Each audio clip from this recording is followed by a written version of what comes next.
Show you how to set the temperature for the flower cooler. This is the FC4 flower cooler. You're gonna hold the set down. Let me do this set. You're gonna hold set down for about 3 seconds, and then it's gonna give you F2. Those are your presets. You can scroll F1, F2, F3, F4, F5.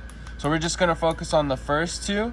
You wanna hit set, it's gonna give you a number. Now in order to change the temperature, you have to hold the set button, and then you can hit an arrow button. Goes down to 6 or go up. Oh, let me try this again. Or it goes up to 7, 8, 9. That's your temperature in Celsius. So you wanna set this flower cooler at about 6.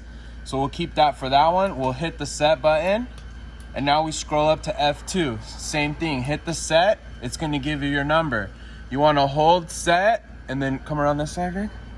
You wanna hold set, and then you can change your temperature. Yeah, so hold set, and you can go, you set, go up or down. Same thing, set, hit, go up again, there's F3. You hit set, it's gonna give you your temperature. Hold set, and then you go arrow up, 5, or you can go down 4, 3, 2. So you wanna keep it from about 4 to 6. You hit set, and once you're all set, you just hit the reset, and it'll set your temperature. That's it.